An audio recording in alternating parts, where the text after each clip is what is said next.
नागा अर्जुन का तो नाम सुने होंगे, बौद्ध धर्म के महायान जो संप्रदाय है महायान, उसके आपको नागा अर्जुन बताना है कि किस शासक के आपको समकालीन थे। तो एक शासक थे और उनके समय में चौथी बौद्ध संगीति हुआ था। आप समझ गए होंगे ये कौन से शासक हो जाएंगे, राजा कनिष्क। इसका आंसर क्या हो जाएगा, राजा कनिष्क के शासन काल में ही इनके ही आप देखोगे कि नागा अर्जुन आते हैं, नागा अर्जुन, ठीक ना।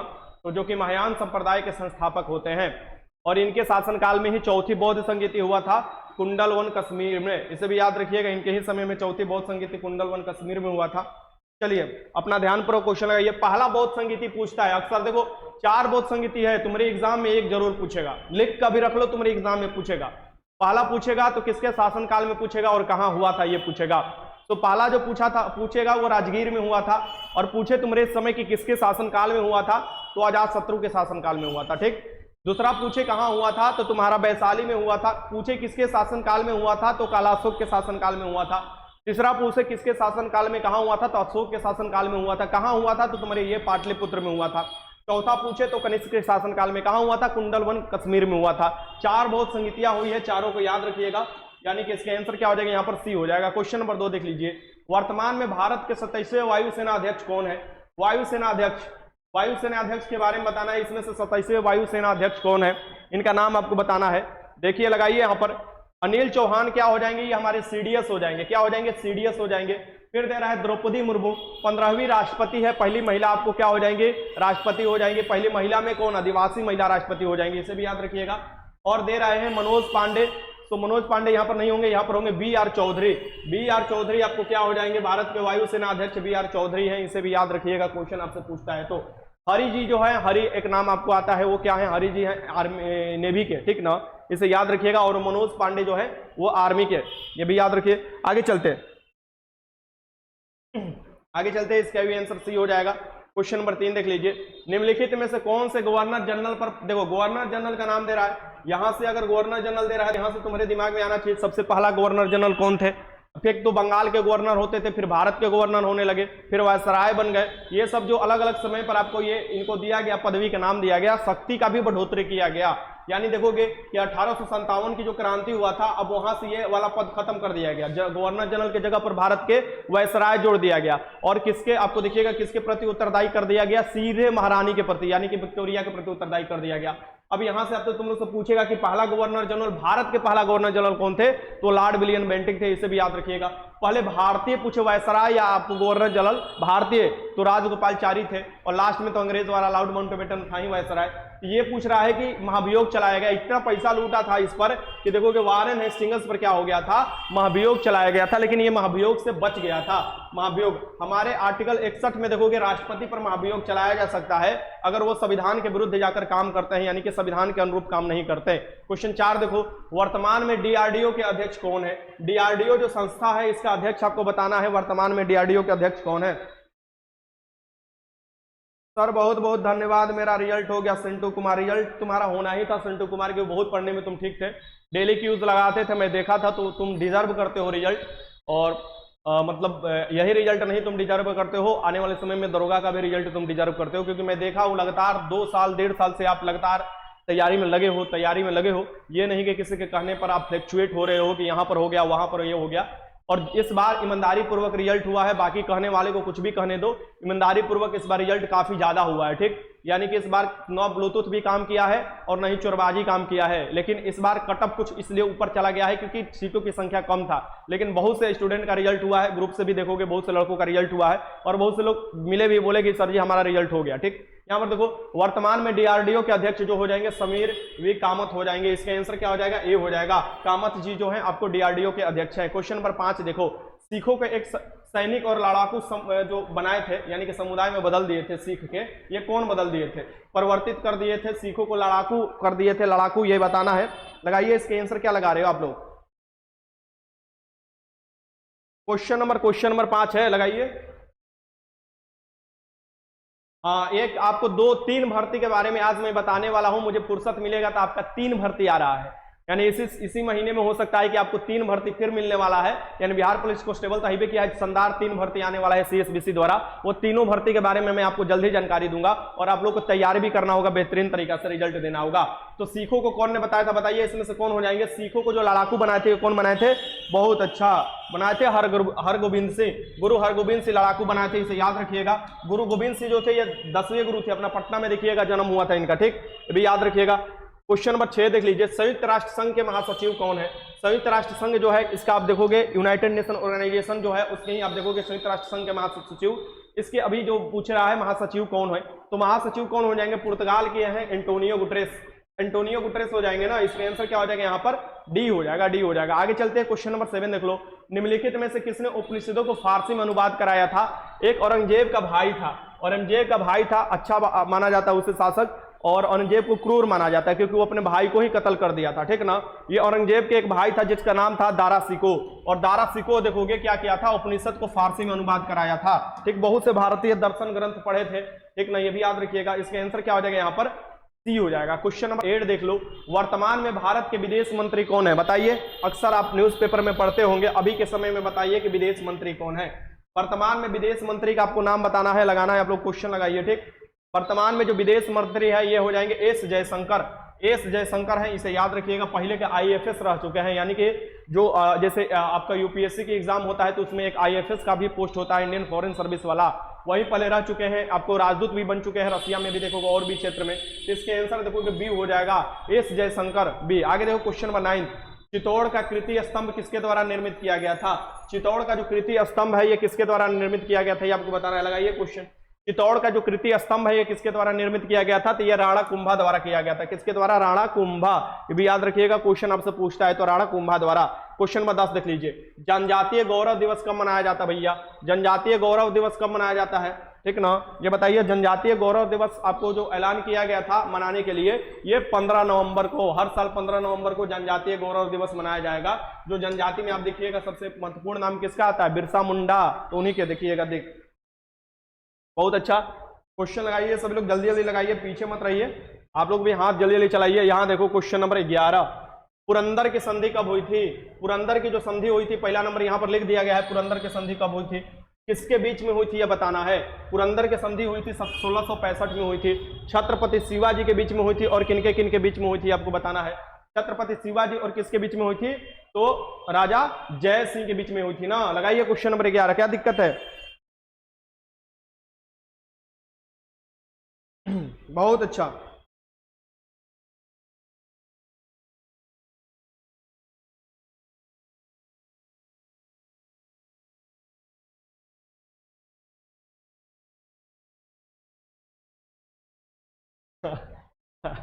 चलो चलो क्वेश्चन लगाओ। यहाँ पर पुरंदर की संधि किसके किसके बीच में हुई थी? राजा जयसिंह के बीच में हुई थी, और किसके बीच में हुई थी? जयसिंह थे, मतलब कि औरंगजेब की तरफ से राजा जयसिंह थे, और आपको मराठा साम्राज्य के संस्थापक शिवाजी थे ही थे।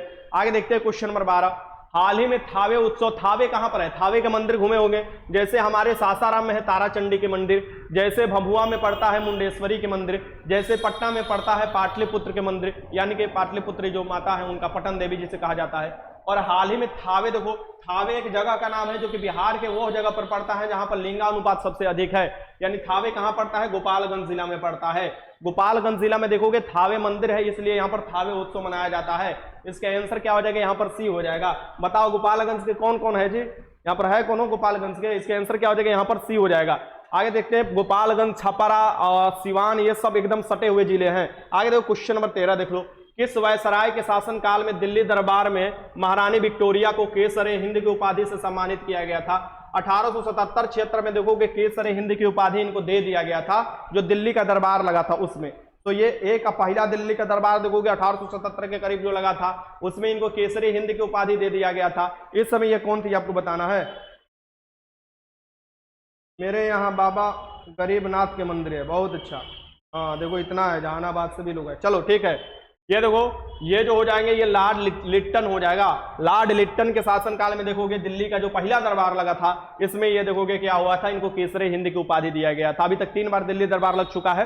अब देखो लॉर्ड रिपन जो है, लॉर्ड रिपन बहुत अच्छे माने जाते हैं, क्योंकि लॉर्ड रिपन ने बहुत से ऐसे आपको इनिशिएटिव लिए जो कि लोगों के यहाँ के पक्ष में थे। जैसे कि पंचायती राज का भी शुरुआत करने का जो शुरुआत जाता है अपना ग्राम शासन वाला, वो लॉर्ड रिपन जाता है। नियमित जनगणना करने का जो जाता है लॉर्ड रिपन का जाता है। फैक्ट्री एक्ट लाया गया था लॉर्ड रिपन द्वारा, ये सब देखोगे। फिर लॉर्ड कर्जन सबसे बदमाश था ये, इसका तुलना औरंगजेब से किया जाता है, किया जाता है। ये बंगाल का विभाजन किया था, बहुत क्रूर था। इसका आंसर क्या हो जाएगा यहाँ पर आपका सी हो जाएगा। क्वेश्चन नंबर 14 देख लो, निम्नलिखित में से कौन सी नदी एक्सुरी बनाती है? ये बताना है, ये कौन सी नदी होती है एक्सुरी बनाती है। ठीक, ये लगाना है आप लोगों को, ठीक ना लगाइए क्वेश्चन। चलो ठीक है, जितने भी गोपालगंज से डिस्ट्रिक्ट से हैं बहुत जल्द थावे घूमने आने वाले हैं लोग, हम लोग तो थोड़ा अपने घरे से खाना उना लेकर आ जाना तुम लोग। ठीक, निम्नलिखित में से कौन सी नदी एक्सुरी बनाती है, ये बताना है। इसमें से कौन सी नदी है जो कि एक्सुरी बनाती है? तो देखो एक्सुरी बनाने वाली नदियां देखोगे पश्चिम की ओर जाएगी, यानी कि जाकर अरब सागर में गिरेगी। यानी कहाँ गिरेगी? अरब सागर में गिरेगी। यानी कि ये देखो खंभात की खाड़ी में ज्यादातर। तो ये देखोगे ये कौन सी नदी हो जाएगी? ये नर्मदा नदी हो जाएगी, ताप्ती नदी हो जाएगी। ये सभी नदी क्या होती है? एक्सुरी बनाती है। और जाकर किधर गिरती है आप देखोगे, ये आप जाकर गिरती है अरब सागर में। बंगाल की खाड़ी में गिरने वाली नदियां देखोगे, बंगाल की खाड़ी में गिरने वाली नदियां जो भी होती है वो क्या होती है? डेल्टा का निर्माण करती है। इसे याद रखिएगा, जलोढ़ मिट्टी बनाती है। ठीक, चलो ठीक है, आगे चलते हैं। क्वेश्चन नंबर 15 देख लो, ब्रह्मपुत्र नदी भारत में मैदानी भाग में किस नाम से प्रवेश करती है? ब्रह्मपुत्र नदी जो आती है, ब्रह्मपुत्र को सांगपो कहा जाता है। देखोगे तो वो क्षेत्र में जो चाइना वाला क्षेत्र है, जो प्लेटू है तिब्बत वाला, वहां पर सांगपो कहा जाता है। और ये नदी अरुणाचल प्रदेश से आपको दिहांग के नाम से आती है। और फिर देखोगे ये ब्रह्मपुत्र नदी मैदानी भाग में किस नाम से आपको प्रवेश करती है? तो दिहांग के नाम से ही प्रवेश करती है। मैदानी भाग में किस नाम से? दिहांग के। थोड़ा मैं आप लोगों को कुछ सेकेंड समय दे रहा हूं कि क्वेश्चन आप लोग क्यूज के थ्रू लगा लिया कीजिए, नहीं तो दिक्कत हो जाएगा। क्वेश्चन नंबर 16 देख लो, 1 मिनट आंसर मत देखा करो तुम लोग। क्वेश्चन नंबर 16 देख लो, भारतवर्ष की सबसे लंबी नदी कौन है? भारतवर्ष की सबसे लंबी नदी पूछ रहा है, कौन हो जाएगा? तो भारतवर्ष की सबसे लंबी नदी यानी अपनी भारत की सबसे लंबी नदी पूछ रहा है, तो अपनी भारत की सबसे लंबी नदी गंगा नदी हो जाएगी। भारत की सबसे चौड़ी नदी ब्रह्मपुत्र नदी हो जाएगी। भारत के देखो कि सबसे सहायक लंबी नदी यमुना नदी हो जाएंगी, ये याद रखिएगा। दक्षिण भारत की गंगा बोला जाता है कावेरी नदी को, दक्षिणी गंगा बोला जाता है गोदावरी नदी को, वृद्ध गंगा बोला जाता है गोदावरी नदी को। भारत की देखोगे बिहार के शोक बोला जाता है कोसी नदी को, बंगाल की शोक कहा जाता है दामोदर नदी को, उड़ीसा के शोक कहा जाता है महानदी को। ये सब आपको याद रखिएगा। असम का अगर उत्पात कोई मचाता है नदी तो वो हो जाती है ब्रह्मपुत्र नदी, यानी वहां का शोक कहा जा सकता है ब्रह्मपुत्र नदी को। ठीक, तो ये सब याद रखिएगा। भारत की सबसे लंबी नदी कौन सी हो जाएंगी? ये हो जाएंगी अपना गंगा नदी। इसके आंसर क्या हो जाएगा? डी हो जाएगा। बिहार के 12 जिलों से पास होती है गंगा नदी। सबसे पहले भोजपुर में आपको क्या होती है? इंटर मारती है। सबसे लंबा जो आपको रास्ता तय करती है गंगा नदी वो पटना जिला में तय करती है, देन उसके बाद भागलपुर जिला में। आगे देखते हैं क्वेश्चन नंबर 17 देख लो, कहां भागीरथी और अलकनंदा नदी आकर मिलकर बन जाती है? देखो ये कौन सी नदी बन जाएगी? अलकनंदा और भागीरथी मिलेगी तो ये नदी बन जाएगी आपका मेन गंगा नदी। यानी कि भागीरथी अलकनंदा मिलकर गंगा बन जाती है। ये कहां पर बन जाती है? तो उत्तराखंड का क्षेत्र है, यहाँ का नाम है देवप्रयाग। देवप्रयाग में आपको क्या बन जाती है? गंगा बन जाती है। फिर हरिद्वार में क्या है? समतल में प्रवेश कर जाती है। इसे भी याद रखिएगा। इसके आंसर क्या हो जाएगा? यहाँ पर बी हो जाएगा। ब्रह्मासी नदी है, इसे भी याद रखिएगा। ब्रह्मासी माने 12 मास पानी होता है। क्वेश्चन नंबर 18, लैगून क्या होता है ये बताइए। लैगून होता क्या है? अक्सर आप लोग सुने होंगे कि सबसे बड़ा लैगून झील ये फलना ढेकना जो भी, तो लैगून क्या होता है ये आपको बताना है।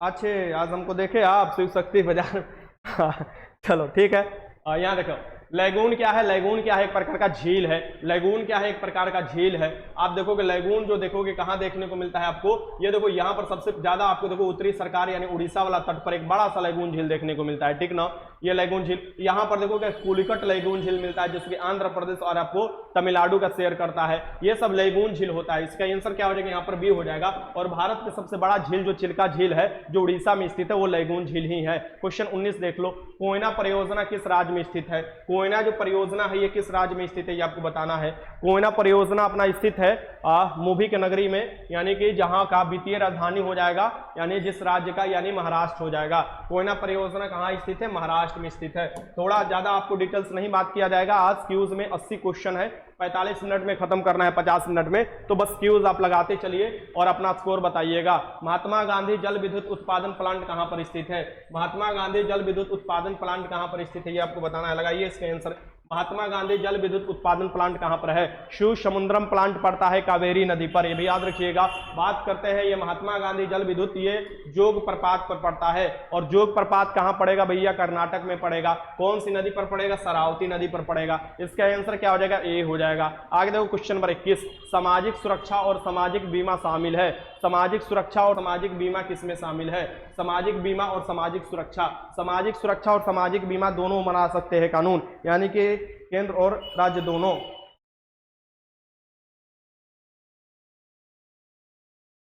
ठीक, तो ये क्या हो जाएगा? ये समवर्ती सूची में हो जाएगा ना, समवर्ती सूची में हो जाएगा ना।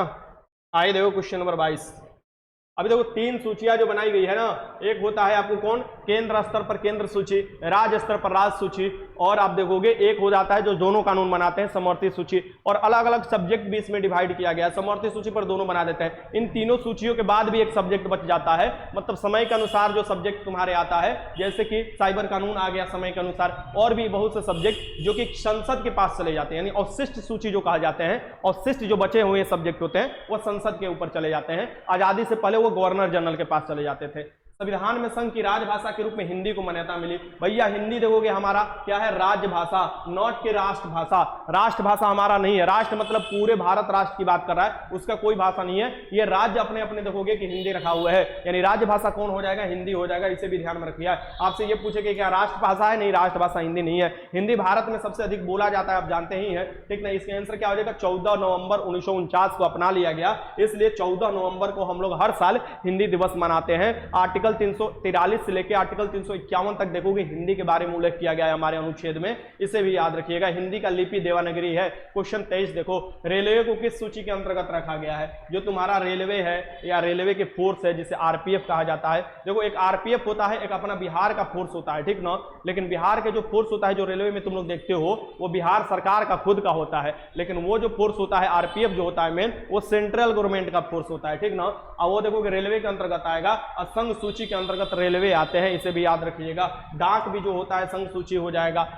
ये देखो तो तुम्हारा क्या हो जाएगा? जनगणना भी तुम्हारा क्या हो जाएगा? संघ सूची हो जाएगा। डिफेंस भी तुम्हारा क्या हो जाएगा? वो संघ सूची के अंतर्गत। आगे चलते हैं, क्वेश्चन 24 देख लो। भारत में योजना आयोग की स्थापना कब की गई थी? तो भारत में योजना आयोग की स्थापना कब गई थी?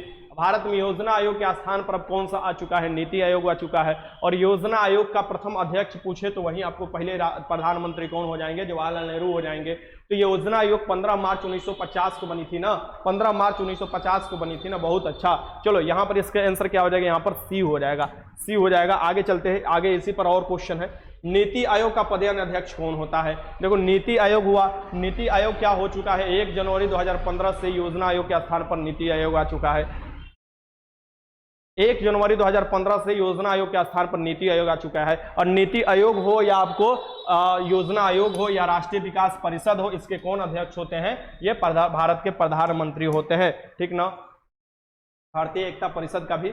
इसका 25 का आंसर क्या हो जाएगा? बी हो जाएगा। क्वेश्चन नंबर 26 देख लो। योजना आयोग किस तरह की संस्था है? योजना आयोग संस्था पूछे, नीति आयोग संस्था पूछे, ये सब क्या देने के लिए बनाई गई थी? कि परामर्श देने के लिए बनाई गई थी, यानी कि परामर्शदात्री संस्था है। कौन सी संस्था है? परामर्शदात्री संस्था है, इसे भी याद रखिएगा। इसके आंसर क्या हो जाएगा? यहाँ पर बी हो जाएगा, बी हो जाएगा। चले आगे चलते हैं, क्वेश्चन नंबर 27 देख लो। अनेकवाद निम्नलिखित में से किसका एक क्रोड सिद्धांत है? बताओ। अनेकांतवाद जो होता है ये किसका क्रोड सिद्धांत होता है? यानी किस धर्म का कोड सिद्धांत है या किस धर्म का फिलोसफी है, ये बताना है। तो ये धर्म का फिलोसफी होगा कौन सा? जैन धर्म का फिलोसफी हो जाएगा। कौन हो जाएगा? जैन धर्म का फिलोसफी हो जाएगा। अक्सर क्वेश्चन ये पूछता है, याद रखिएगा। जैन धर्म के 24वें तीर्थंकर कौन थे? महावीर स्वामी, जिसे जैन धर्म के वास्तविक तीर्थंकर भी माना जाता है। बट ऋषभ देव जो थे ये जैन धर्म के पहले तीर्थंकर थे, इसे भी याद रखिएगा। महावीर स्वामी का मृत्यु पावापुरी अपने बिहार में ही हुआ था। क्वेश्चन 28 देख लो। राष्ट्रीय आय का आकलन कौन करता है? तुम्हारे जो राष्ट्रीय आय है, यानी कि प्रति व्यक्ति आय, राष्ट्रीय आय, इसका आकलन पूछ रहा है कौन करता है? तो राष्ट्रीय आय का आकलन जो करेगा इसमें से कौन से कर जाएगा? लगाओ आराम से, क्वेश्चन हो जाएगा। केंद्रीय सांख्यिकी संगठन, CSO करता है, केंद्रीय संख्यांकी संगठन क्या करता है तुम्हारा। सबसे पहले जो आय का अनुमान लगाया गया था प्रति व्यक्ति या राष्ट्रीय आय, वो दादा भाई नौरोजी द्वारा लगाया गया था, जिन्हें भारत का वृद्ध पुरुष भी कहा जाता है। आगे देखते हैं क्वेश्चन नंबर 29 देख लो। स्टॉक लाभांश को किस रूप में जानते हैं। स्टॉक जो लाभांश होता है, ये देखोगे स्टॉक पर जो लाभ होता है एक्स्ट्रा, और स्टॉक जो लाभांश होता है उन्हें कहा जाता है बोनस शेयर। क्या कहा जाता है, बोनस शेयर हो जाएगा। काफी डीपली क्वेश्चन हो गया ये, ठीक ना, ये क्या हो जाएगा, बोनस शेयर इसे कहा जाता है। आगे देखो क्वेश्चन नंबर 30 देख लो। भारतीय संख्यांकित संस्थान ISO का ISI, भारतीय संख्यांकित संस्थान जो है इसका मुख्यालय कहाँ है, यानी ये कहाँ पर स्थित है। भारतीय संख्यांकित संस्थान जो है ये कहाँ पर स्थित है, तो ये मोहल्लों के नगर में स्थित है। और मोहल्लों के नगर किसे कहा जाता है, कोलकाता को कहा जाता है। क्या कहा जाता है, कोलकाता को कहा जाता है, मोहल्लों का नगर, इसे याद रखिएगा। आगे चलते हैं क्वेश्चन नंबर 31। किसने पाटलिपुत्र को पोलीब्रोथा कहा था। इसमें से बताना है किसने पाटलिपुत्र को पोलीब्रोथा कहा था। लगाइए क्वेश्चन, क्या दिक्कत है।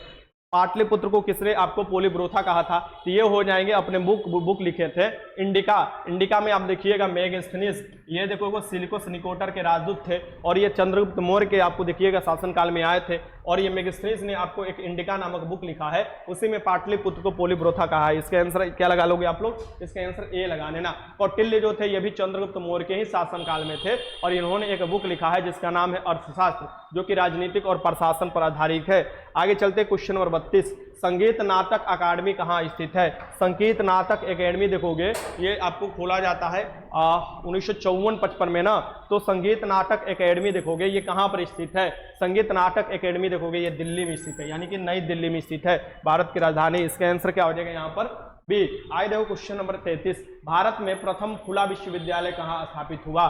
भारत में प्रथम खुला विश्वविद्यालय पूछ रहा है, इस बात को ध्यान में रखिएगा, यानी first open university established in which state, ये आपको बताना है।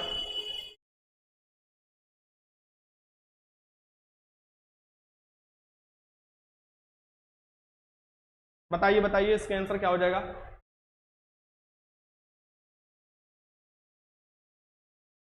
भारत में बताइए, भारत में पहला तो ये हो जाएगा आपका अंबेडकर जो खुला विश्वविद्यालय है, ये 1882 में आपको देखने को मिलेगा। आपको कहां पर, हैदराबाद में देखने को मिलेगा, इसे लगा लीजिएगा। इसका आंसर क्या हो जाएगा, सी। आगे देखिए क्वेश्चन नंबर 34 देख लीजिए।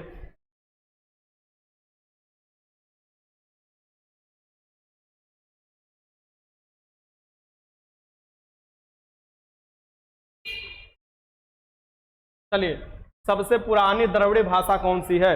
सबसे पुरानी द्रविड़ भाषा कौन सी है ये बताना है। यार कुछ गंध कर रहा है क्या, जलने जैसा।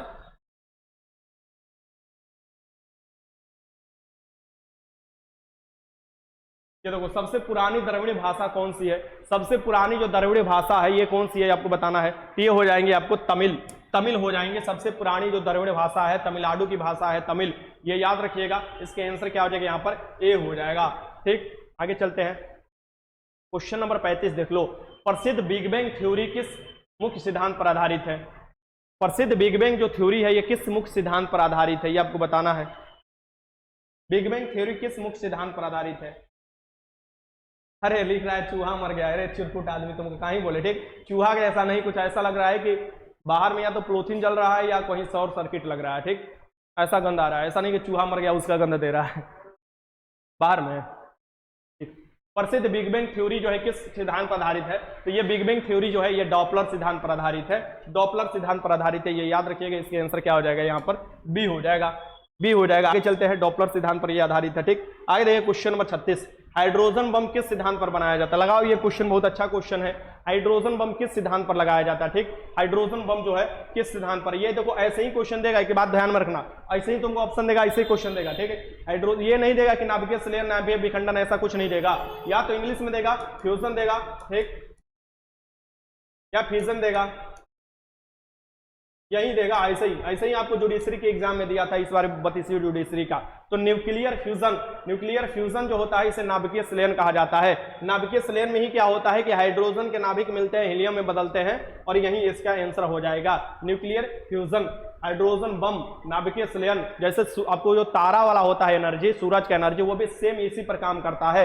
न्यूक्लियर फिजन क्या होता है? विखंडन होता है, यानी नाभिकीय विखंडन हो जाएगा। नाभिकीय विखंडन मतलब बड़ा नाभिक को तोड़ना, बड़ा नाभिक को तोड़ना, न्यूट्रॉनों को वार कराकर तोड़ना, एनर्जी मिलेगा। जैसे कि यूरेनियम के नाभिक को तोड़ना, थोरियम के नाभिक को तोड़ना, प्लूटोनियम के नाभिक को तोड़ना और परमाणु बम बनाना, यह परमाणु रिएक्टर में ईंधन के तौर पर इस्तेमाल करना। यह याद रखिएगा, जब ईंधन के तौर पर इस्तेमाल किया जाएगा परमाणु को विखंडित कर सो नियंत्रित होगा, या आपको जब ईंधन का हाइड्रोजन का भी इस्तेमाल किया जाएगा सो नियंत्रित किया जाएगा। उसको नियंत्रित यानी कि छोड़ नहीं ना दिया जाएगा विस्फोट होने के लिए, नियंत्रित। लेकिन बम बनाया जाएगा वो हाइड्रोजन बम हो या परमाणु बम हो, अनियंत्रित होगा, क्योंकि वो तो विनाश करने के लिए ही तो बनाया जाता है ना। तो इसका आंसर क्या हो जाएगा? यहाँ पर बी हो जाएगा, बी। आगे चलते हैं।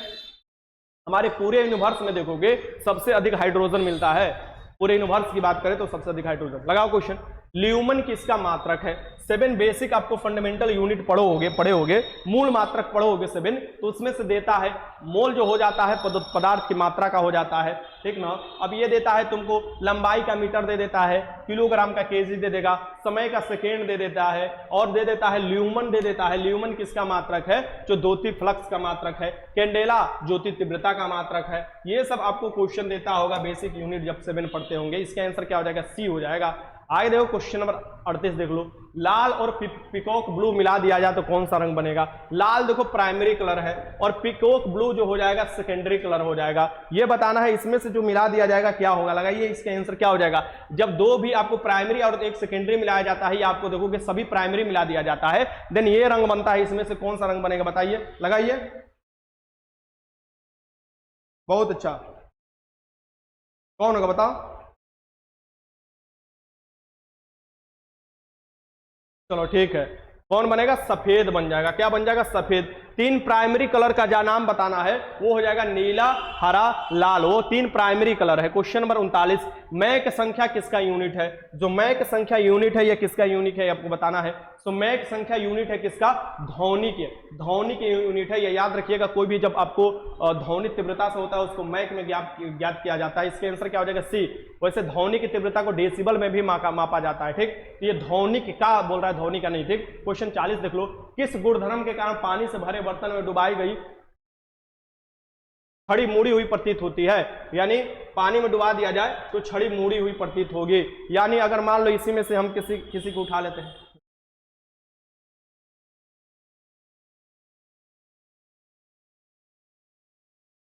इसमें एक अरूप प्रसाद है। अगर मान लो अरूप प्रसाद लड़का को ले जाकर इतना बड़ा पानी के कंटेनर में डुबा दोगे और ऊपर से फिर देखोगे तो अरूप प्रसाद एक तो हाइट में छोटा दिखाई देगा। पहला ये गुण देखो, इसके कारण होता है हाइट में छोटा, थोड़ा टेढ़ा दिखाई देगा। ऊपर वाला क्या चीज होगा? नीचे वाले से थोड़ा टेढ़ा दिखाएगा। फिर ये देखोगे कि इसमें क्या क्या दिखाई देता है, तो थोड़ा टेढ़ा। तो अगर कोई भी अगर डंडा भी पानी में डालोगे तो वो थोड़ा टेढ़ा दिखाई देगा। देखो जो ऊपर वाला भाग होगा ना, जैसे ऊपर वाला भाग और नीचे वाला भाग दोनों आधा आधा भरना चाहिए, यानी कि ऊपर वाला भाग में और नीचे वाला भाग में ऊपर खाली रहना चाहिए पानी, नीचे आपको भरा रहना चाहिए आधा, तो टेढ़ा दिखाई देता है। यही जब डंडा पानी में डालते हो तो टेढ़ा दिखाई देता है, क्योंकि प्रकाश क्या होता है, एक माध्यम से दूसरे माध्यम में जाता है तो या तो टिल्टेड हो जाएगा अभिलंब की ओर या अभिलंब से दूर जाएगा। ये जो कहलाते हैं, ये कहलाते हैं प्रकाश के अपवर्तन। जैसे कि टिमटिमाना, तारे टिमटिमाना हो जाएंगे। जैसे कि छड़ पानी में डालो वो हो जाएंगे। जैसे कि तुम्हारा और भी ऐसे अपवर्तन, मतलब सूरज उगते और डूबते समय ऐसा प्रतीत होता है कि डूब गया, ऐसा प्रतीत होता है उग गया, वो भी अपवर्तन के कारण होते हैं। ये सब आपको जो होते हैं अपवर्तन के कारण होते हैं। अगर किसी मछली को मारना है, मान लो और स्वरूप प्रसाद को आधा डुबा दिया गया या पूरा डुबा दिया गया मान लो, और उसको मारना, उसके पैर में तीर मारना है, तब उसके पैर में तीर मारने के लिए पता है तुमको कहां मारना पड़ेगा? यानी कि वो थोड़ा ऊपर उठा हुआ प्रतीत होगा तो उसको नीचे मारना पड़ेगा। थोड़ा क्या होगा? तुमको नीचे मारना पड़ेगा। है ना कि अगर तुम सोचो कि जहां उसका पैर है हम वहां पर तीर लगाएंगे, फिर वो कहीं और जाकर तीर लग जाएगा, ठीक। तो थोड़ा नीचे मारना पड़ेगा। और इस गुण धर्म को क्या हो जाएगा? इसे अपवर्तन कहा जाता है। क्या कहा जाता है? अपवर्तन कहा जाता है। इसे याद रखिएगा, ऐसे फिनोमिना बहुत देखने को मिलता है अपने लाइफ में भी। ये देखो क्वेश्चन नंबर 41, तांबा तथा जास्ता मिश्रण है। तांबा तथा जास्ता किसका मिश्रण है ये आपको बताना है। अक्सर घर में ये बर्तन देखते होगे, ठीक। तांबा तथा जास्ता किसका मिश्रण है? लगाओ इसका। तांबा तथा जास्ता मिश्रण है, यही आपको कौन सा हो जाएगा? पीतल का, जो तुम्हारे शादी में चढ़ाया जाता है ना। हमारे बेटा के पीतल का चढ़ी, तभी हम अब तक फुलहा के भी चढ़ी, पीतल के चढ़ी ना, तो हम ना शादी ना हो, स्टील और एल्युमिनियम पर शादी नहीं होगा, तो पीतल जो होता है ये तांबा और जास्ता का बनाया जाता है। क्वेश्चन देखो 42, धातु की प्रकृति कैसी होती है? तो धातु का प्रकृति कैसी होगी भैया, याद रखो, धातु की ऑक्साइड जो होता है वो क्षारीय होता है, अधातु के ऑक्साइड अम्लीय होता है, ये भी याद रखिए। धातु जो होता है क्या होता है, अघातवर्धनीय होता है, तन्य होता है, आवाज टन करेगा पीटने पर। ये जो होता है धातु के प्राकृतिक विद्युत धनात्मक भी होता है, क्या होता है, विद्युत के धनात्मक भी होता है, ये याद रखिए। इसका क्या हो जाएगा 42 के आंसर ए हो जाएगा। आगे देखो क्वेश्चन नंबर 43, सोडा वाटर है। सोडा वाटर मतलब तुम्हारे पेप्सी कोला भी ले सकते हो, सोडा वाटर मतलब जो दारू में सोडा डाला जाता है वो भी ले सकते हो, लेकिन वो तो पानी होता है एक तरफ से, मान लो। सोडा वाटर मतलब तुम्हारा जो पीने वाला पेप्सी कोला, थम्सम और भी बहुत चीज आ गया है, माउंटेन ड्यू माय फेवरेट, और स्प्राइट, ये सब जो होता है, खोलोगे बोतल तो उसमें से हवा मतलब क्या निकलता है, उसमें से CO2 निकलता है। CO2 क्या है, गैस है।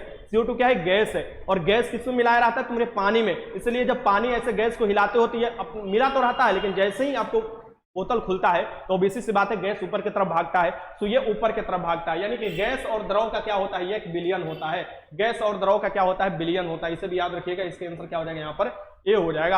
आगे देखो क्वेश्चन नंबर 44 देख लो, हेमेटाइट अयस्क है। बताओ हेमेटाइट, सिडेराइड, आयरन पैराइड्स, ये किसका अयस्क होता है? बताओ, हेमेटाइट होता है, मैग्नेटाइट होता है, सिडेराइट होता है, आयरन पैराइट होता है। ये सब जो अयस्क होता है ये किसका अयस्क होता है भैया, तुम्हारे लोहा का होता है। क्या होता है, लोहा का ये सब अयस्क होता है। इसके आंसर क्या हो जाएगा यहाँ पर, सी हो जाएगा, सी हो जाएगा। आगे चलते हैं, क्वेश्चन देखते हैं यहाँ पर। क्वेश्चन 45 देख लो, अधातु के ऑक्साइड प्रायः होते हैं। अभी कुछ देर पहले मैंने बताया कि धातु के ऑक्साइड प्रायः क्षारीय हो जाते हैं, अधातु के ऑक्साइड प्रायः अम्लीय हो जाएंगे। क्या हो जाएंगे, अम्लीय हो जाएंगे। क्या हो जाएंगे, अम्लीय। क्वेश्चन दे तो आराम से आप लोग लगा लीजिएगा। ऐसे क्वेश्चन प्रैक्टिस डेली में कराते चलूंगा, आप लोगों का दिक्कत नहीं होगा। क्वेश्चन 40 देख लो, अस्टिग्मेटिज्म।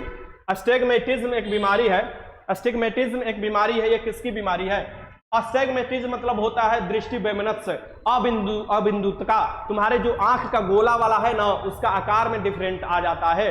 तो आप देखोगे कि कभी कभी तुम लोग को देखते होगे, कभी कभी क्या होता है, अचानक अगर कोई चीज तुम देखते होगे या अचानक तुम्हारी आंखों में क्या होता है कि कोई चीज या तो नजदीक दिखाई देने लगता है या तो दूर एकदम दिखाई देने लगता है, या टेढ़ बांगुच दिखाई देने लगता है, तो आंखें ऐसे से मलते हो फिर से खोलते हो तो सही हो जाता है। ये क्या होता है, अचानक थोड़ी समय के लिए, लेकिन ये जब बड़ी समय के लिए आ जाता है जिसे कहा जाता है अबिंदुता, जिसको आंख की बीमारी हो जाता है। दृष्टि वैमनस्य होता है, यानी तुम्हारे दृष्टि में बेईमानी छिप गया, यानी कहीं नजदीक दिखाएगा, दूर दिखाई देगा, टेढ़ा दिखाएगा, बांगुच दिखाएगा, बड़ा दिखाएगा, छोटा दिखाने लगता है। इसका आंसर क्या हो जाएगा यहाँ पर, बी हो जाता है। आंख का जो गोला होता है वही प्रभावित करता है। क्वेश्चन 47 देख लो, डिप्थीरिया रोग कौन सा होता है भैया? डिप्थीरिया रोग में अंग कौन प्रभावित होगा? बताओ, डिप्थीरिया जो रोग होता है इसमें देखोगे कौन सा अंग प्रभावित होगा? ये बैक्टीरिया जनित बीमारी है, डिप्थीरिया बैक्टीरिया। कभी कभी आप देखते होगे कि अपने यहाँ गला के ऊपर उजला उजला क्या होता है, मतलब सबको नहीं होता है भैया, बड़ी खतरनाक बीमारी है, ठीक। कभी कभी ऐसा लगता है कि ऑपरेशन भी इसे करना पड़ता है। तो डिप्थीरिया देखो उजला उजला, कभी कभी नहीं, जीभ कट जाता है या अंदर कट जाता है तो उजला उजला ऊपर धब्बा आ जाता है। जब उजला उजला धब्बा वो बड़े मात्रा में हो जाए, यही यहाँ पर बीच में, यहाँ पर बड़े मात्रा ऊपर कंठ की तरफ देखोगे, ऊपर की तरफ बड़े मात्रा में हो जाता है उजला उजला, उसे ही वो रोग डिप्थीरिया का संकेतक होता है। बड़ा खतरनाक होता है, कोई खाना चीज नहीं देने देता है, ठीक। यानी कि एक गला का बीमारी हो जाता है। क्या होता है, बैक्टीरियल बीमारी है, गला की बीमारी है, इसे भी याद रखिएगा। इसके आंसर ए हो जाएगा। क्वेश्चन 48 देख लो, BCG के टीके की खोज किस विरोध मतलब किसके लिए किया गया था? बताओ, BCG का टीका लगाया जाता है ना, जो बार बार खांसते हैं, जिनको आपको ऑक्सीजन की जरूरत होता है समटाइम, यानी जिनको आप देखोगे कि अगर रखोगे धुआं में तो उनका क्या हो जाएगा, सफोकेशन बीमारी होने लगता है। और ये BCG का टीका किसके लिए लगाया जाता है? TB रोग के लिए। कौन सा हो जाएगा? TB, यानी क्षय रोग के लिए।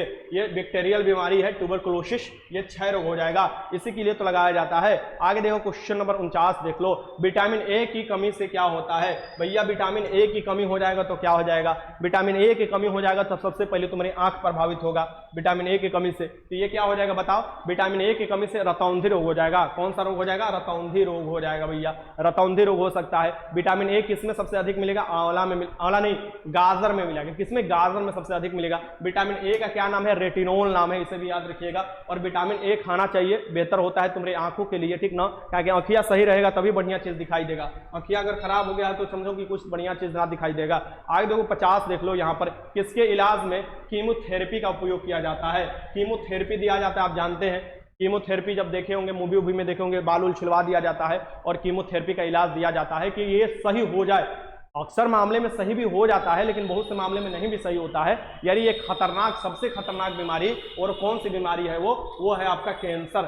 कैंसर क्या करता है, सबसे पहले तुम्हारा बाल झड़ाने शुरू करेगा, सबसे पहले तुम्हारे चेहरे का झुर्री मतलब झुर्रे लगने शुरू करेगा, तुम अगर मोटे हो तो तुमको काफी पतला कर देगा, यानी कि तुम्हारा एकदम हड्डी जैसा हाल हो जाएगा और धीरे धीरे तुम क्या हो जाओगे, निपट जाओगे। इसका आंसर क्या हो जाएगा, ये हो जाएगा। मतलब जो रोगी है उस बारे में बता रहे हैं, तुम लोग को नहीं बता रहे भैया, ठीक ना। ऑन्कोलॉजी में कैंसर का अध्ययन किया जाता है, कैंसर का। क्वेश्चन नंबर 51 देखो, निम्नलिखित में से किसकी कमी से व्यक्ति को घेंघा नामक रोग हो सकता है। घेंघा को ही गलगंड रोग कहा जाता है, और घेंघा जो होता है तुम्हारा गर्दन को प्रभावित करता है, गर्दनवा तुम्हारा मोटा जाता है, और देखोगे ये थोरक्सिन हार्मोन जो निकलता है थायराइड ग्रंथि से, उसको प्रभावित करता है। घेंघा को ही गलगंड रोग बोला जाता है। और ये क्या होता है, आयोडीन युक्त नमक खाओ। क्या बोला जाता है, आयोडीन युक्त नमक खाओ। बचपन में ही ये सब खाया जाता है, ठीक ना। तो आयोडीन युक्त नमक खाइएगा तो ये रोग नहीं होगा, ये याद रखिएगा। इसका आंसर क्या हो जाएगा, आयोडीन हो जाएगा।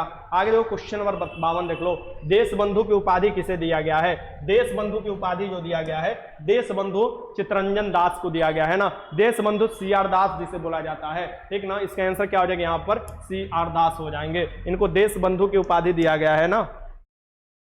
हाँ आगे चलो, क्वेश्चन 53, बांग्लादेश के संसद को किस नाम से जाना जाता है। भैया देखो, बांग्लादेश पहले पूर्वी पाकिस्तान कहलाता था 1970 से पहले। 1970 में क्या हुआ, भारत ने साथ दिया मतलब कि पूर्वी पाकिस्तान को, क्योंकि बंगाली लोगों को वहां पर प्रताड़ित किया जाता था, और जो पश्चिमी पाकिस्तान यानी अभी पाकिस्तान जो है वो बड़ा प्रताड़ित करता था, ठीक। तो ये 1971 में देखोगे इसका गठन हुआ, और इसके आपको देखोगे संसद का नाम क्या है, संसद का नाम क्या है बताइए, इसके संसद का क्या नाम है, लगाइए। क्वेश्चन नंबर क्या लगा रहे हो, क्या नाम है। हाँ वाह, पढ़े तो हो भाई। चलो ठीक है, जातीय संसद हो जाएगा। इसका आंसर क्या हो जाएगा यहाँ पर, ये सबसे अधिक बताइए, सबसे अधिक इंटरनेशनल बाउंड्री किस राज्य के है, किस देश के। भारत किस देश के साथ सबसे अधिक इंटरनेशनल बाउंड्री साझा करता है, सबसे कम अफगानिस्तान से 106 किलोमीटर मात्र। चलो यहाँ पर बांग्लादेश का संसद का जो हो जाएगा ये जातीय संसद कहा जाता है, इसे याद रखिए। आगे चलते हैं, यहां से देख लीजिए क्वेश्चन नंबर 54 देख लीजिए, ब्रिटेन की प्रथम महिला प्रधानमंत्री निम्नलिखित में से कौन है। तो ब्रिटेन की पहली महिला प्रधानमंत्री का नाम बताना है, ये कौन हो जाएंगे बताइए, ब्रिटेन की पहली महिला प्रधानमंत्री कौन हो जाएंगे, लगाइए।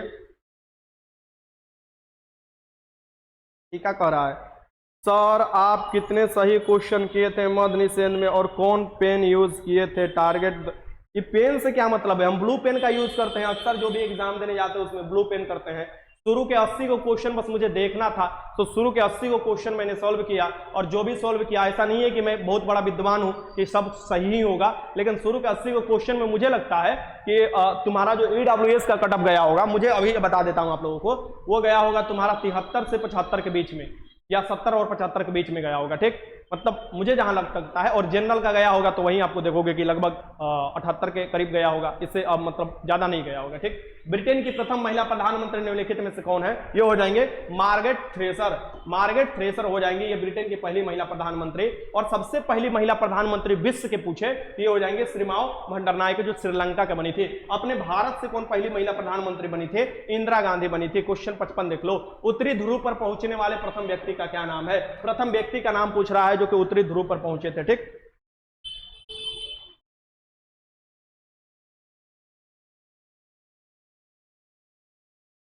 बाक झूठ बोल रहे हैं, बेरोजगार विजय बोल रहा है, बाक झूठ बोल रहे हैं। क्या झूठ बोल रहे हैं बताओ, क्या तुम लोग को दिखाए बताओ। अरे तुम लोग को क्या दिखाया जाए बताओ, रिजल्ट दिखाए अपना, अपना भी रिजल्ट दिखाएं जो आया है। रॉबर्ट पियरी हो जाएंगे। हम झूठ क्यों बोलेंगे तुम लोगों से बबुआ बचवा, हम झूठ क्यों बोलेंगे बताओ। जो रिजल्ट आता है उसका मैं साफ दिखा देता हूं। इसका क्या हो जाएगा, रॉबर्ट पियरी। क्वेश्चन, अरे यार क्वेश्चन ये देखो, रामचरितमानस का रचयिता कौन है। रामचरितमानस के जो रचयिता है ये बताना है कौन हो जाएंगे। रामचरितमानस के रचयिता कौन हो जाएंगे बताओ, ठीक। रिजल्ट देखोगे तुम लोग, बताओ रामचरितमानस के रचयिता कौन हो जाएंगे। सो रामचरितमानस के रचयिता हो जाएंगे तुलसीदास ना, तुलसीदास हो जाएंगे रामचरितमानस। आगे इसका आंसर क्या हो जाएगा, पर रामायण पूछे तब हो जाएंगे वाल्मीकि ना। क्वेश्चन यहाँ पर देखो 57 देख लो, भारत के संघ की राजभाषा के रूप में हिंदी को किस वर्ष अपनाया गया था। हिंदी को अभी कुछ देर पहले मैंने क्वेश्चन बताया कि संघ के राजभाषा के रूप में हिंदी को कब अपनाया गया। तो यहां पर तुम्हारा बताना है क्या हो जाएगा। तो हिंदी को जो अपनाया गया था ये 14 को अपनाया गया था, और 1949 में। चलो ठीक है, 1949 में हिंदी को अपनाया गया था, ठीक। आगे देखो क्वेश्चन नंबर 58, स्वराज के लिए आवाज उठाने वाला पहला व्यक्ति। ध्यान से क्वेश्चन देखो, क्वेश्चन ध्यान से देखना है, फिर देखते तुम लोग क्या लगा रहे हो आंसर। ठीक, इस आंसर में लगाओ। ये देखो स्वराज के बारे में तो बहुत लोग बात किए हैं, लेकिन स्वराज के बारे में एक बार एक सीट खा गए। अरे हम एक सीट नहीं खाए हैं, तुम लोगों की कसम यार, हमको ना पता था कि हमने इतना क्वेश्चन किया फिर भी हमारा रिजल्ट आ जाएगा। हम बस यही सोच कर चल रहे थे कि बस ऐसे ही बैठे हैं, मन लग ना रहा था, मतलब देख रहे थे चोरों को पकड़वा रहे थे, कुछ पकड़वाए चोरों को, फिर मन ना लग रहा था, हमको समझ में ना रहा था। नहीं तो ये 2-3 लड़की बोली थी एंग्री अनु कि सर जी आप कीजिएगा मत, बस क्वेश्चन देख लीजिएगा। हम क्वेश्चन ही देखने के बहाने गए थे कि क्वेश्चन देख लेंगे किस टाइप से आया है, और बस बैठ कर ऐसे ऐसे लगा रहे थे। 80 को क्वेश्चन पता नहीं हाथ से कैसे लग गया, और लग गया तो रिजल्ट आ गया। अब इसमें मेरा क्या चीज है, स्वराज के लिए आवाज उठाने वाला पहला व्यक्ति कौन है, तो ये है जाएंगे दयानंद सरस्वती। दयानंद सरस्वती जो है ये आपको स्वराज यानी खुद से राज यानी सेल्फ गवर्नमेंट जो बात किए थे, ये बात किए थे दयानंद सरस्वती। ये याद रखिएगा, दयानंद सरस्वती ने 1875 में आर्य समाज का भी स्थापना किया था। क्वेश्चन 59 देख लो, प्रार्थना समाज के संस्थापक कौन थे, तो प्रार्थना समाज के संस्थापक 1867-68 में देखोगे प्रार्थना समाज की स्थापना किया जाता है, और इस समय संस्थापक कौन थे ये बताना है।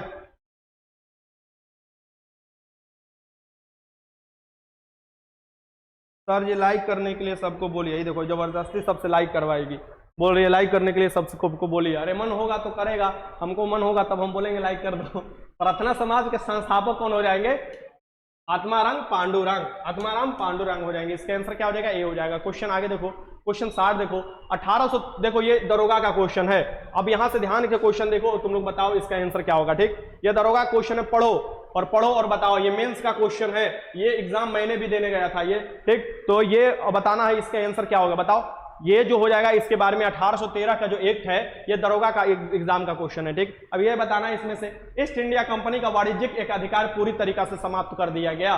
भैया पूरी तरीका से कहां से समाप्त किया गया था। ठीक, तो यही सबसे पहले गलती हो गया, यानी ए। बहुत अच्छा, अब लग रहा है दरोगा का कैंडिडेट हो, लग जाएगा इस बार, निकल जाएगा। ठीक, ये क्या हो जाएगा, ईस्ट इंडिया कंपनी देखोगे, यानी कि ईस्ट इंडिया कंपनी जो पूरी तरीका से एक अधिकार नहीं खत्म किया था, क्योंकि 1833 में देखोगे पूरी तरीका से अधिकार खत्म कर दिया गया था। इस समय चीन के साथ और आपको चाय का व्यापार दोनों अभी चालू रहा था। ठीक, यानी ईस्ट इंडिया कंपनी व्यापार कर सकता है ये दोनों। ठीक, इस अधिनियम में ब्रिटिश भारत पर क्राउन के संप्रभुता स्पष्ट रूप से व्यक्त कर दी। बात सही है भैया, ये एक्ट आया ही इसलिए। ठीक ना, फिर देखोगे कंपनी का कर्ज कम किया जाना था और लाभांश 10.5% प्रति वर्ष दिया जाना था। इसमें ईसाई मशीनरी अंग्रेजी जो भी आए ये प्रचार करने के लिए आ गए, अंग्रेजी ईसाई मशीनरी जो भी आ चुके थे प्रचार करने के लिए आ चुके थे। आगे चल तो क्वेश्चन नंबर 61 देख लो, ये हो जाएगा निम्नलिखित में से कौन से संविधान सभा के पहले अध्यक्ष थे। संविधान सभा के पहले अध्यक्ष कौन थे ये बताना है, यानी संविधान सभा के अस्थायी अध्यक्ष के नाम अगर दिया हुआ है तो लगा लो। सर जी पेमेंट नहीं हो रहा है बिहार पुलिस की, आए पैसे कहाँ है, करो आराम से पेमेंट। क्या होगा जी, हाँ, जब सच्चिदानंद सिन्हा दिया है तो आराम से लगा लो। संविधान सभा का पहला अध्यक्ष पूछ रहा है, यानी अस्थायी अध्यक्ष पूछ रहा है, यानी डॉक्टर सच्चिदानंद सिन्हा। डॉक्टर सच्चिदानंद सिन्हा ये संविधान सभा के सबसे वरिष्ठ थे, और इसलिए इनको अध्यक्षता करने के लिए 9 दिसंबर 1946 को यह सबसे पहले चुने गए। फिर 11 दिसंबर 1946 को अस्थायी रूप से डॉक्टर राजेंद्र प्रसाद को चुन लिया गया, और ड्राफ्टिंग कमेटी के अध्यक्ष कौन थे, डॉक्टर BR अम्बेडकर। चलो बहुत अच्छा, आगे चलते। क्वेश्चन नंबर यह देख लो 62, भारत के निम्नलिखित में से किस राज्य में द्विसदनीय विधायिका नहीं है। द्विसदनीय विधायिका नहीं है, राज्यों में जो द्विसदनीय विधायिका, जैसे केंद्र में हो जाएगा लोकसभा राज्यसभा, 2 सदन हो गया। राज्य में विधानमंडल होता है, विधानमंडल के 2 भाग होते हैं, विधान परिषद और विधानसभा। तो इसे 6 राज्यों में भी है। 6 राज्यों में आप देखोगे, एक तो अपना बिहार हो गया, एक बिहार के ही बगल में अपना यूपी हो गया, थोड़ा सा नीचे चले जाओ महाराष्ट्र हो गया, और महाराष्ट्र के ही बगल में कर्नाटक हो गया, जस्ट उसके अपोजिट में चले जाओ आंध्र प्रदेश हो गया, और आंध्र प्रदेश के जस्ट ऊपर देखोगे तेलंगाना हो गया। यानी ऐसे 6 राज्य हैं जहां पर आपको ये है। तो इसमें कहां नहीं है, पंजाब में नहीं होगा। पहले जम्मू कश्मीर में भी था, लेकिन जम्मू कश्मीर को केंद्र शासित राज्य बना दिया गया विधानसभा के साथ, तो वहां से ये परिषद वाला प्रावधान खत्म हो गया। इसके आंसर क्या हो जाएगा, यहाँ पर ए हो जाएगा। आगे चलते हैं, क्वेश्चन नंबर 63 देख लो। 1952 की राष्ट्रीय वन नीति को निम्नलिखित में से किस वर्ष से संशोधित किया गया। 1952 में वन नीति आया था, वन नीति आया था, वन को बचाने के लिए वन नीति आया था। ठीक ना, सो वन जो होता है ये नीति आया था, और ये देखोगे इसे संशोधित किया गया था। कब किया गया था, 1988 में किया गया था, और कहा गया था कि संतुलित वन होना चाहिए, यानी कि 33% हमारे वन होना चाहिए, ये भी ये कहा गया। और सबसे अधिक वन कहां पाया जाता है, मध्य प्रदेश में। ठीक, और सबसे अधिक परसेंटेज के हिसाब से मिजोरम में। ठीक है, हाँ, ये भी याद रखिएगा। और अपना आंसर क्या हो जाएगा यहाँ पर, सी हो जाएगा। आगे देखो क्वेश्चन नंबर, यह देख लो 64। भारत के सबसे दक्षिणतम बिंदु क्या है भैया? भारत के दक्षिणतम बिंदु पूछता है, यानी कि ग्रेट निकोबार में देखोगे भारत के दक्षिणतम बिंदु। गुरु जी आपसे इंस्टीट्यूट पर आ सकते हैं शुक्रवार को, क्योंकि उधर आना है पटना देवी मोरिया का दर्शन करने। ठीक है, आ जाओ, कोई दिक्कत नहीं है, आ जाओ, हम रहेंगे, जरूर मिलेंगे आप लोगों से। कोई को भी कोई प्रॉब्लम है, प्रॉब्लम लेकर आ सकता है। चलो, प्रॉब्लम लेकर मतलब इतना मोटरी बांधकर मत आला, अपने लाइफ से सिर्फ प्रॉब्लम पढ़ने वाला तब बताना। भारत के दक्षिणतम बिंदु कौन हो जाएगा भैया? इंदिरा पॉइंट हो जाएगा। कौन हो जाएगा? इंदिरा पॉइंट। इससे पहले पिग्मिलियम पॉइंट के नाम से जाना जाता था। ये जो हो जाएगा इंदिरा कोल जो हो जाएगा सबसे उत्तरी हो जाएगा, सरक्रिक जो हो जाएगा सबसे पश्चिमी हो जाएगा, ठीक, और अरुणाचल प्रदेश वाला जो हो जाएगा वो सबसे पूर्वी हो जाएगा। तो इसका आंसर क्या हो जाएगा यहाँ पर? बी हो जाएगा। ये ग्रेट निकोबार में स्थित है, ये भी याद रखिए, क्वेश्चन पूछता है तो। क्वेश्चन 65, मेसेथोलीमा फेफड़े का कैंसर का एक प्रकार है, बताओ मेसेथोलीमा क्या है? फेफड़े का कैंसर का एक प्रकार है, जैसे फेफड़े में कैंसर वाला कहा जाता है इसे।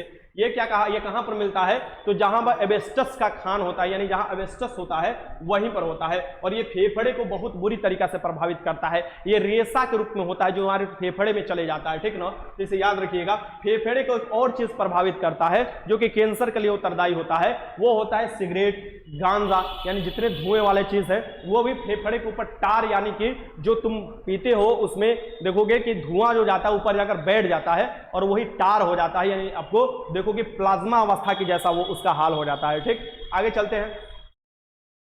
क्वेश्चन 66 देखो, भारत के किस राज्य में 2011 जनगणना के अनुसार देश के सबसे कम जनसंख्या घनत्व है? बताओ, अच्छा क्वेश्चन है। देश के सबसे कम जनसंख्या घनत्व देखोगे, प्रत्येक किलोमीटर में देखोगे 17 लोग रहते हैं। 2011 के अनुसार 17 लोग होते हैं। अरुणाचल प्रदेश, बहुत अच्छा। ये कौन हो जाएगा? अरुणाचल प्रदेश। और सबसे अधिक जनसंख्या घनत्व, अरे जहां बैठल बड़ा कितना सोचत, 1106। अपना बिहार का कितना है? 1106 है। इसे याद रखिए, क्वेश्चन पूछता है। और बिहार के सबसे अधिक है, अरुणाचल प्रदेश का सबसे कम है, ठीक। आगे चलते हैं। आगे देखो क्वेश्चन नंबर 67, नामदफा राष्ट्रीय उद्यान किस राज्य में स्थित है? बताओ। नामदफा राष्ट्रीय उद्यान किस राज्य में स्थित है? सो नामदफा राष्ट्रीय उद्यान जो स्थित है अपने सबसे पूर्वी राज्य यानी अरुणाचल प्रदेश में स्थित है। इसे भी याद रखिए, क्वेश्चन पूछता है तो। आगे देखो क्वेश्चन नंबर 68 देख लो, भारत में निम्नलिखित में से कौन सा एक संवैधानिक निकाय है? तो भारत में निम्नलिखित में से कौन सा एक जो है संवैधानिक निकाय है, यानी which is the constitutional body? बताओ, ये कौन सा कॉन्स्टिट्यूशनल बॉडी है यानी संवैधानिक निकाय है? ये जो हो जाएंगे हमारे भैया, ये हो जाएंगे वित्त आयोग। वित्त आयोग हो जाएंगे कौन से आर्टिकल? बहुत अच्छा, 280। 15वें वित्त आयोग के अध्यक्ष के नाम बताओ। नंद किशोर सिंह, एनके सिंह। 15वें वित्त आयोग के जो सदस्य या अध्यक्ष कौन नियुक्ति करता है? राष्ट्रपति करेंगे। संवैधानिक बॉडी है, राष्ट्रपति करेंगे, ठीक। ये क्या कहता है? ये बताता है किसके बारे में? केंद्र और राज्यों के पैसे के बंटवारे में। अभी क्या है केंद्र और राज्यों के बीच पैसे के बंटवारे का नीति क्या है? कितना % केंद्र रखेगा, कितना राज्य रखेगा? ना, 41% रखेगा राज्य, 1% लद्दाख और आपको जम्मू कश्मीर के लिए, और बाकी बचा हुआ केंद्र के पास रहेगा पैसा। समझ गए? पहले 42 और उसका जो बचता था वो चला जाता था। ये जो है पैसे का बंटवारा है। आगे चलो, यहां पर हो जाएंगे आपका वित्त आयोग संवैधानिक बॉडी है। क्वेश्चन नंबर 69 देख लो, केसी नियोगी जो थे पहले वित्त आयोग के अध्यक्ष थे। ये भी याद रखिए, क्वेश्चन 69 देख लो, लगाओ। ये भी क्वेश्चन अच्छा है, ये भी क्वेश्चन अच्छा है। ध्यान से देखते कौन सही लगा रहा है। ये क्वेश्चन लगाओ, देखते कौन सा सही लगा रहा है। ध्यान से देखिए, क्वेश्चन सही लगाइए। ये अब 12 बजे आप लोगों का क्यूज स्टार्ट हो जाएगा, 12 बजे के 15 मिनट पर। और रात को भी मैं सोच रहा हूं 12 बजे रात को एक प्रीवियस ईयर का सेशन आप लोगों के लूं, यानी रात को प्रीवियस ईयर का सेशन चलेगा और दिन में क्यूज चलेगा। गुरुजी हमें नहीं, ऑफलाइन वाले को पढ़ा रहे भैया, तुमको तुम्हारे जवाब देना बड़ा मुश्किल है। ये बताओ कौन होगा इसका आंसर? सी होगा। बताओ, भारत के राष्ट्रपति द्वारा एंग्लो इंडियन समुदाय के 2 सदस्यों को नामित किया जाता है। लोकसभा के सदस्य 4 वर्षों के लिए अपनी सीट रख सकते हैं। यह भारत के द्विसदनीय सदन के ऊपरी सदन है। भारत के संविधान द्वारा आवंटित सदन की अधिकतम संख्या 545 है। पूछ क्या रहा है? कौन सही पूछ रहा है? इसमें से कौन सही हो जाएगा? देखो, इसमें से कौन ना सही होगा, कौन ना सही होगा, क्योंकि ये पूछ रहा है इसमें से कौन सही हो जाएगा। पहले था भारत के राष्ट्रपति द्वारा एंग्लो इंडियन जो थे, 2 एंग्लो इंडियन का आपको मनोनीत किया जाता था राष्ट्रपति द्वारा, बट ये भी संविधान संशोधन कर अभी प्रावधान देखोगे खत्म कर दिया गया, तो ये भी खत्म कर दिया गया। यानी इसमें से कौन होना है, 5 वर्षों के लिए चुने जाते हैं। ये देखोगे टोटल 500, आपको पहले 52 थे, अब हो चुके हैं 550 मैक्सिमम संख्या हो सकता है। इसे निम्न सदन कहा जाता है। क्या कहा जाता है, निम्न सदन कहा जाता है। तो टोटल गलत है इसमें से, याद रखिएगा। बट संविधान जब लागू हुआ था तो ये वाला बात एकदम सही था, यानी कि ये क्वेश्चन पूछा हुआ है, अब इसका आंसर बदल चुका है, पुराना क्वेश्चन है। ठीक, आगे देखो क्वेश्चन नंबर यहाँ पर 70 देख लो। मुगल राजकुमारी गुलबदन बेगम के हुमायूंनामा के अनुरोध पर लिखा गया। जो मुगल राजकुमारी थी, हुमायूंनामा लिखी थी, जो कि किसकी, गुलबदन बेगम किसकी बहन थी, तो हुमायूं की बहन थी। ठीक सर जी, इस बार इतना एग्जाम पैटर्न था, क्या वही पैटर्न रहेगा बिहार पुलिस या थोड़ा उससे हार्ड? थोड़ा इजी रहेगा, हार्ड नहीं रहेगा, बहुत ही इजी रहेगा, थोड़ा नहीं बहुत ही इजी रहेगा। अपने बुद्धि भी लगाओगे तो तुम लोग सोचो कि अभी लगभग 3500 आपको रिजल्ट दिया है, 3500 रिजल्ट दिया है, 3500 क्या दिया है, रिजल्ट दिया है। अभी का देखो कि कितने पद के लिए, 689 पद के लिए। अगर इसमें देखा जाए फॉर्म की संख्या देखा जाए तो हमें लग रहा है कि लगभग 2.5 लाख कर लो, यहाँ पर 2 पॉइंट में मिनिमम मान रहा हूँ, 2.5 लाख तो एग्जाम दिए ही दिए हैं स्टूडेंट। अब ये जो तुम्हारे सामने डाटा है, अब यहाँ पर डाटा देख लो, 21,391 सीट है, रिजल्ट कितना दे रहा है, 1.7, यानी कि 1,07,000 रिजल्ट देना है, 1,07,000 रिजल्ट देना है। देख लो, और लड़का कितना मैक्सिमम फॉर्म इसमें एग्जाम दे सकता है, तो मैं आपको तुमको बता दे रहा हूँ कि 13 लाख मैक्सिमम मैं बता रहा हूँ यहाँ पर, 13 लाख लड़का ये आपको देखोगे एग्जाम में बैठेंगे। तो इसमें अंदाजा लगा लो इसके कई गुना ज्यादा है, इसके कई गुना ज्यादा है। देख लो 35 के कई गुना, 3500 के 1,07,000 कई गुना ज्यादा है। तो खुद से अंदाजा लगा लो कि पेपर बहुत इजी रहेगा, 10th लेवल इसीलिए सिलेबस किया गया है कि तुम 30% मार्क्स स्कोर कर पाओ। यानी कि अगर लड़के 60 से ऊपर स्कोर करते हैं तो कोई भी हाल में सिक्योर हो जाएंगे, और लड़की 50 से ऊपर स्कोर करेगी तो कोई भी हाल में सिक्योर हो जाएगी। ये अभी तुम लोग लिख कर मेरा बात रख लो, और चिंता करने की जरूरत नहीं है। CSBC कुछ अलग तरीके से एग्जाम लेने की तैयारी कर रहा है, यानी कि चोर चुट्टन का पहले ही काम खत्म हो जाएगा। ये देखो क्या हो जाएगा, मुगल राजकुमारी गुलबदन बेगम जो है हुमायूंनामा लिखी थी, और ये किसके अनुरोध पर लिखी थी भैया, अपने अकबर के अनुरोध पर। यानी अकबर ने बोला था कि हमारे बाबूजी के लिए हुमायूंनामा लिख दो, तो उनके बुआ जो थी कही कि चलो ठीक है हुमायूंनामा हम लिख देते हैं। देखो 71 देख लो, विश्व जल दिवस प्रतिवर्ष मनाया जाता है। तो विश्व जल दिवस जो मनाया जाता है प्रतिवर्ष कब मनाया जाता है ये आपको बताना है, विश्व जल दिवस।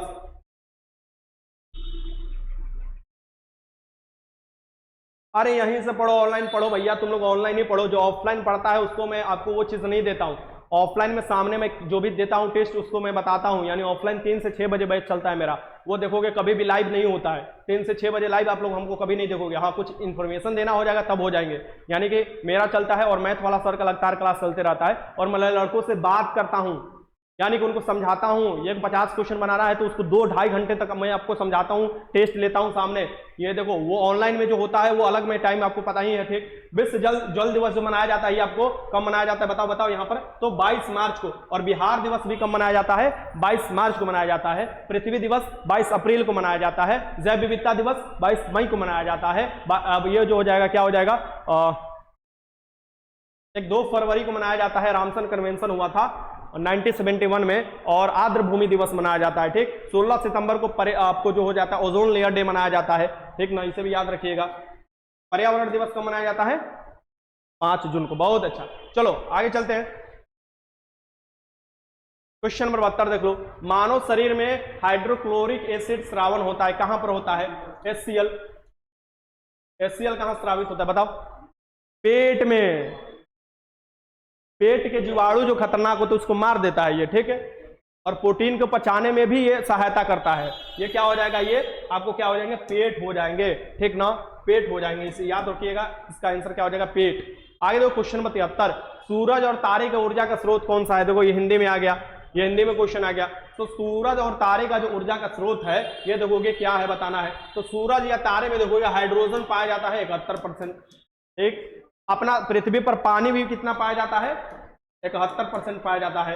ये भी याद रखिएगा। सूरज में आप देखो हाइड्रोजन हीलियम में बदलता है, और नाभिकीय क्या होता है, संलयन होता है। यानी कि नाभिक जुड़ते हैं, छोटे छोटे नाभिक जुड़कर बड़े नाभिक बनाते हैं। इसका आंसर सी हो जाएगा। आगे देखो क्वेश्चन नंबर 74, रविन्द्रनाथ टैगोर ने किसके विरोध में ब्रिटिश नाइटहुड की उपाधि त्याग दी थी। नाइटहुड की उपाधि जो थे ये त्याग दी थी, आपको बताना है।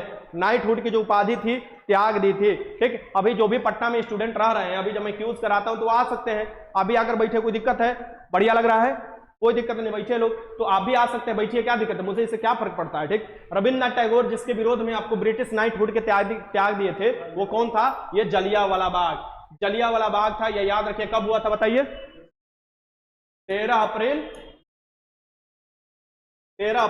1919 को हुआ था।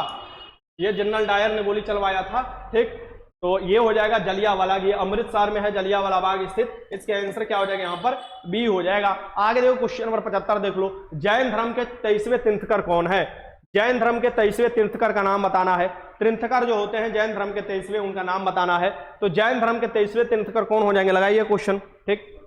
कौन हो जाएंगे, पार्श्वनाथ हो जाएंगे, बहुत अच्छा, ठीक। 24वें जो हो जाएंगे महावीर स्वामी हो जाएंगे, पहले जो हो जाएंगे ऋषभ देव हो जाएंगे। चलो आगे चलते हैं, क्वेश्चन देखते हैं। क्वेश्चन 76 देख लो, विश्व व्यापार संगठन जो है, वर्ल्ड ट्रेड ऑर्गेनाइजेशन, विश्व व्यापार संगठन, इसका मुख्यालय कहां पर स्थित है। देखो जो भी पूछे, World Trade Organization, World Health Organization यानी विश्व स्वास्थ्य संगठन, इंटरनेशनल लेवल ऑर्गेनाइजेशन यानी कि विश्व जो मजदूर आपको सभा है, ऑर्गेनाइजेशन है, ये तीनों का मुख्यालय बस आंख बंद कर क्या लगा देना होगा, जनेवा। और जनेवा कहां पर स्थित है, स्विट्जरलैंड में स्थित है, इसे भी याद रखिए। इसका आंसर क्या हो जाएगा, बी हो जाएगा। आगे देखो क्वेश्चन नंबर 77 देखो, महाकुंभ मेला जो लगता है 4 जगह पर लगता है, कितने अंतराल पर लगता है ये बताना है, 12 वर्ष पर लगता है, बहुत अच्छा, हर एक 12 वर्ष पर लगता है महाकुंभ मेला। आगे देखते हैं क्वेश्चन, यहां पर देखो, ये देखो क्वेश्चन नंबर 78, जल्लीकट्टू नामक जो आपको त्योहार मनाया जाता है, जिसमें सांड को दौड़ाया जाता है जल्लीकट्टू में, यह जल्लीकट्टू कहां मनाया जाता है ये बता रही है, कहां पर हो जाएगा।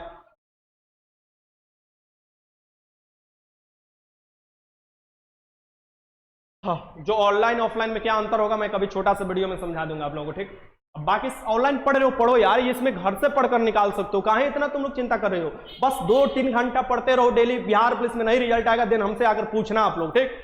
3 से 4 घंटा डेली पढ़ो, एकदम रिजल्ट आ जाएगा। कहीं से पढ़ो, कहीं से पढ़ो, किसी भी टीचर से पढ़ो, लेकिन लगातार। अब 100 दिन भी नहीं बचा हुआ है, 90 दिन तुम्हारे पास बचा हुआ है, इसको अच्छे से यूटिलाइज कर लो, फिर देखो तुम्हारे शरीर पर एकदम वर्दी चौचक चढ़ेगा, फिर मजा आएगा उस दिन, ठीक ना। तो चिंता मत करो तुम लोग। जल्लीकट्टू नामक त्योहार किस राज्य में मनाया जाता है, तो जल्लीकट्टू नामक त्योहार इसमें तमिलनाडु में, बहुत अच्छा, किसमें, तमिलनाडु का त्योहार है जल्लीकट्टू। मूवी भी आया है जल्लीकट्टू, जानते हैं आप लोग। क्वेश्चन नंबर 79 देख लो, आसियान के सदस्य में शामिल नहीं है, आसियान के सदस्य में देखोगे कौन सा शामिल नहीं है, आराम से लगा लोगे, आसियान के सदस्य में कौन से शामिल नहीं है, मलेशिया भी शामिल है, सिंगापुर भी शामिल है, थाईलैंड है, म्यांमार, ये सब मतलब हमने जो यह इधर है ना पूरब में, दक्षिण पूर्वी जो हो जाएंगे वो सभी शामिल है 10 हो। ये कोरिया नहीं होगा, कोरिया थोड़े ना शामिल हो जाएगा। इसके आंसर क्या हो जाएगा यहाँ पर, डी हो जाएगा। आगे देखो क्वेश्चन नंबर 80, अंतरराष्ट्रीय मुद्रा कोष जो है आईएमएफ की स्थापना देखोगे, जो वर्ल्ड बैंक की स्थापना और आईएमएफ स्थापना किया गया था, ब्रिटिश वुड सम्मेलन जो हुआ था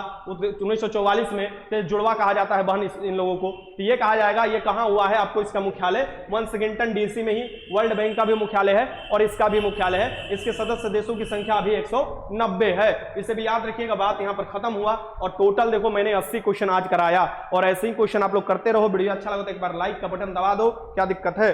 चलो बहुत अच्छा, बताओ स्कोर कितना हुआ आप लोगों का।